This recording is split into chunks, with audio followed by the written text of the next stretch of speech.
കർത്താവിൻ്റെ പുണ്യനാമം വാഴ്ത്തപ്പെടുമാറാകട്ടെ.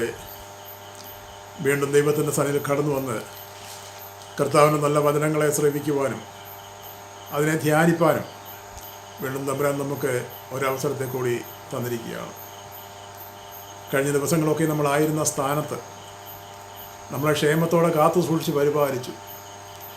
യാതൊരു വിധமான ആപത്തനർത്ഥങ്ങൾ ഉണ്ടാക്കാതെ കരം നമ്മളോട് കൂടി ഇരുന്നു. നമ്മുടെ ആവശ്യങ്ങളെയും നമ്മുടെ ആഗ്രഹങ്ങളെയും ഒക്കെയും തമ്പുരാൻ സാധിച്ചു തന്നു. വളരെ ജയോത്സവമായി നമ്മളെ വഴി നടത്തി. ആ ദൈവത്തെ നമ്മൾ സ്തുതിക്കുകയും ആ ദൈവത്തെ നമ്മൾ വാഴ്ത്തുകയും ചെയ്യണം. കർത്താവ് ആഗ്രഹിക്കുന്നത് തന്നെയാണ്. എന്നാൽ ചില പ്രതികൂല സാഹചര്യങ്ങൾ കടന്നു വരുമ്പോൾ നമ്മൾ ഏറ്റവും വളരെ ഭയപരവശരായി തീരാറുണ്ട് അല്ലേ? ചില വിഷയങ്ങൾ നമ്മുടെ ജീവിതത്തിൽ കടന്നു വരുമ്പോൾ, ഓർക്കാപ്പുറത്ത് ചില വിഷയങ്ങൾ നമ്മുടെ ജീവിതത്തിൽ കടന്നു വരുമ്പോൾ നമുക്ക് വളരെ വേദനയുണ്ടാകാറുണ്ട്, വളരെ പ്രയാസമുണ്ടാകാറുണ്ട്. അപ്പോൾ അങ്ങനെ ഓർക്കാപ്പുറത്ത് കടന്നു വന്ന ഒരു പ്രതികൂലത്തിന് നടുവിൽ ദൈവത്തിൻ്റെ തിരുമുഖത്തേക്ക് നോക്കിയ ഒരു വ്യക്തിയെക്കുറിച്ചാണ് നമ്മൾ ഇന്ന് അല്പനേരം ചിന്തിക്കാൻ പോകുന്നത്. യെശയ്യാ പ്രവാചകൻ്റെ പുസ്തകം 38-ാം അധ്യായം അതിൻ്റെ 1 മുതലുള്ള വാക്യങ്ങൾ നമുക്ക് അല്പനേരം ചിന്തിക്കാം. അവിടെ ഇങ്ങനെ എഴുതിയേക്കുന്നു: ആ കാലത്ത് ഹിസ്കിയാവിന് മരിക്കത്തക്ക രോഗം പിടിച്ചു. ആമോസിൻ്റെ മകനായ യെശയ്യാ പ്രവാചകൻ അവൻ്റെ അടുക്കൽ വന്ന് അവനോട്, നിന്റെ ഗ്രഹകാര്യം ക്രമത്തിലാക്കുക, നീ മരിച്ചു പോകും, സൗഖ്യമാകില്ല എന്ന് യഹോവ അരുളി ചെയ്യുന്നു എന്ന് പറഞ്ഞു. അപ്പോൾ ഹിസ്കിയാവ് മുഖം ചുവരിൻ്റെ നേരെ തിരിച്ചു യഹോവയോട് പ്രാർത്ഥിച്ചു.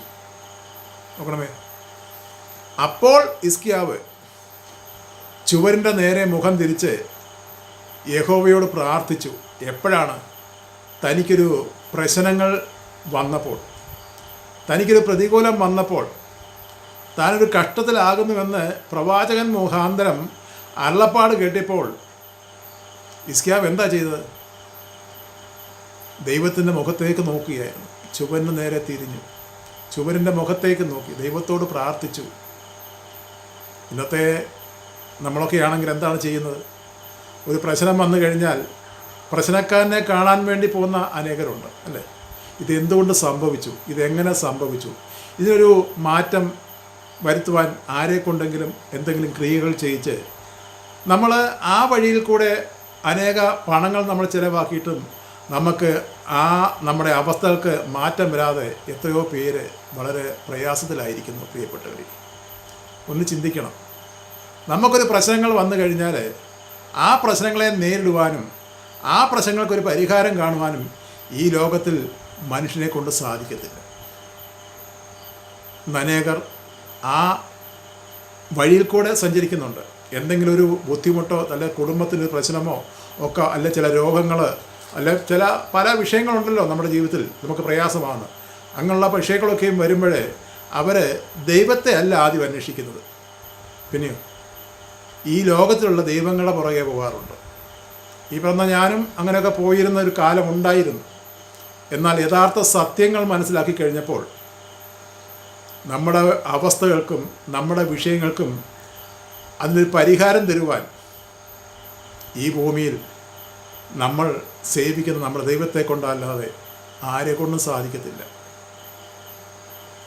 ഇങ്ങനെ വിഷയങ്ങളുണ്ടാകുമ്പോൾ നമ്മൾ ആ വിഷയങ്ങളെ മാറ്റുവാൻ വേണ്ടി അനേക ഇടങ്ങൾ നമ്മൾ കടന്നു ചെല്ലാറുണ്ട് അല്ലേ?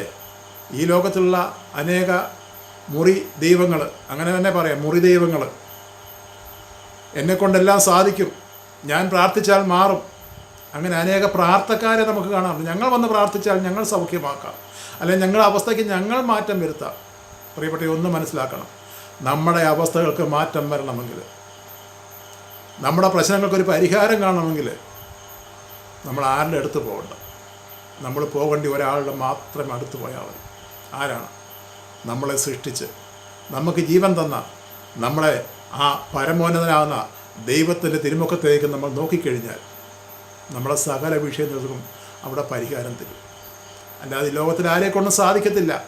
ഇന്ന് അനേകർ അതെ ഞങ്ങൾ അത് ചെയ്യാം, അതൊക്കെ ഞങ്ങളെക്കൊണ്ട് സാധിക്കുമെന്ന് ഇന്ന് പലവിധമാകുന്ന പ്രതികൂലങ്ങൾ അതെ ഈ പ്രകൃതിയിൽ കൂടെ തന്നെ അവർ ചെയ്തെന്ന് പറഞ്ഞ് പലരും വഴി നടക്കുന്നുണ്ട്. അവരെ ഒന്നും വിശ്വസിക്കരുത്. കാരണം എനിക്കും നിങ്ങൾക്കൊരു വിഷയം വന്നു കഴിഞ്ഞാൽ ആ വിഷയത്തെ മാറ്റുവാനും ആ വിഷയത്തിന് പരിഹാരം കാണുവാനും ഈ ലോകത്തുള്ള ആർക്കും സാധിക്കത്തില്ല. അതിനധികാരമുള്ളവൻ നമ്മുടെ ദൈവമാണ്, യഹോവയാണ് ദൈവം. ആ ദൈവത്തിൻ്റെ സന്നിധിയിൽ കടന്നു നിന്നാൽ നമ്മുടെ സകല വിഷയങ്ങൾക്കും അവിടെ പരിഹാരമാണ്. ഇവിടെ ഹിസ്കിയാവിനോട് പറഞ്ഞ എന്താണ്? നിൻ്റെ ഗ്രഹകാര്യം നീ ക്രമത്തിലാക്കുക. എന്താണ് നിൻ്റെ ഗ്രഹകാര്യം? നിൻ്റെ ഭവനത്തിൻ്റെ ചില അവസ്ഥകൾ, പലപ്പോഴും നമ്മുടെ ജീവിതത്തിൽ നമ്മുടെ ഭവനത്തിലുള്ള അവസ്ഥകളുണ്ടല്ലേ, ദൈവഹിതമല്ലാത്ത ചില പ്രവൃത്തികൾ നമ്മുടെ ജീവിതത്തിൽ നമ്മുടെ കുടുംബത്തിൽ വരാറുണ്ട്. അത് മക്കൾ മുഖാന്തരമായാലും അത് മാതാപിതാക്കൾ മുഖാന്തരമായാലും അല്ലെങ്കിൽ മറ്റുള്ളവർ മുഖാന്തരമായാലും നമുക്ക് ചില അവസ്ഥകൾ വരാറുണ്ട്.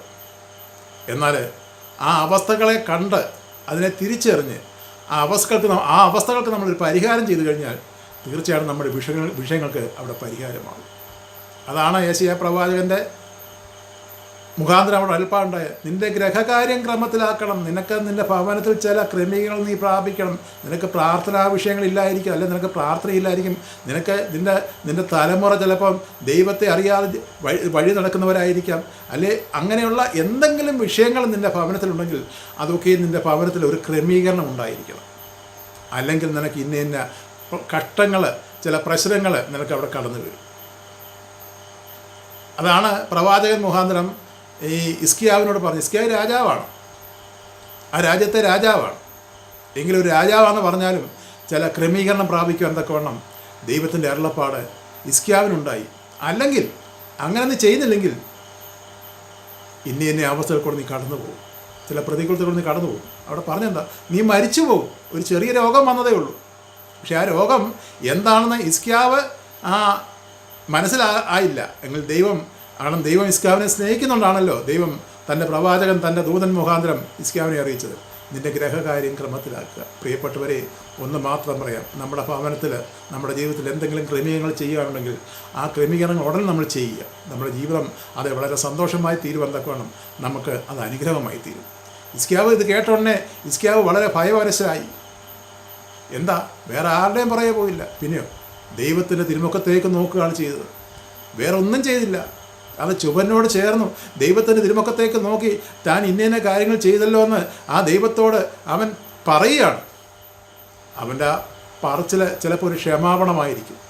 എന്നാൽ നീ ഗ്രഹകാര്യം ക്രമത്തിലാക്കി നീ മരിച്ചു പോകുമെന്ന് പറഞ്ഞ് നീ സൗഖ്യമാക്കരുതെന്ന് പറഞ്ഞ യഹോവയാം ദൈവം അല്പസമയം കഴിഞ്ഞപ്പോൾ ആ പ്രവാചകനിൽ കൂടി തന്നെ അള്ളപ്പാടുകുന്നു. നിന്റെ കരച്ചിലും കണ്ടത് ഞാൻ കണ്ടു. അതുകൊണ്ട് നീ ഇപ്പോൾ മരിക്കത്തില്ല. ഞാൻ ഇപ്പം പറഞ്ഞേക്കുന്ന കാര്യം ഞാനിപ്പം തിരിച്ചെടുത്തേക്കുന്നു. നീ ഇപ്പോൾ മരിക്കത്തില്ല. പിന്നെ നിൻ്റെ ആയുസിനോട്, കാരണം നിനക്കൊരു ആയുസ് തീരുമാനിച്ചിട്ടുണ്ടായിരുന്നു, നിൻ്റെ ആയുസിനോട് 15 വർഷം കൂടെ അല്ലെങ്കിൽ 15 വയസ്സ് കൂടി നിനക്ക് ജീവിക്കാൻ വേണ്ടി ഞാൻ അനുവാദം തന്നിരിക്കുന്നു. എപ്പോഴാണ് ഈ അനുവാദം കൊടുത്തത്? ക്രമീകരണം പ്രാപിക്കുവാൻ വേണ്ടി ഒരുങ്ങി ദൈവത്തിൻ്റെ തിരുമുഖത്തേക്ക് നോക്കിയപ്പോഴാണ് ദൈവത്തിൻ്റെ ആലോചന വീണ്ടും ഉണ്ടായത്. പ്രിയപ്പെട്ടവരെ, നമ്മുടെ ജീവിതത്തിലും അനേക പ്രശ്നങ്ങൾ കടന്നു വരാറുണ്ട്, അനേക പ്രതികൂലങ്ങൾ കടന്നു വരാറുണ്ട്. എന്നാൽ ആ പ്രതികൂലത്തിന് നടുവിൽ തളർന്നു പോകരുത്. ദൈവ തിരുമുഖത്തേക്ക് നോക്കുക. ദൈവം നമ്മളെ വഴി നടത്തും. ഈ വചനങ്ങൾ ദൈവം ധാരാളം അനുഗ്രഹിക്കുമാറാകട്ടെ.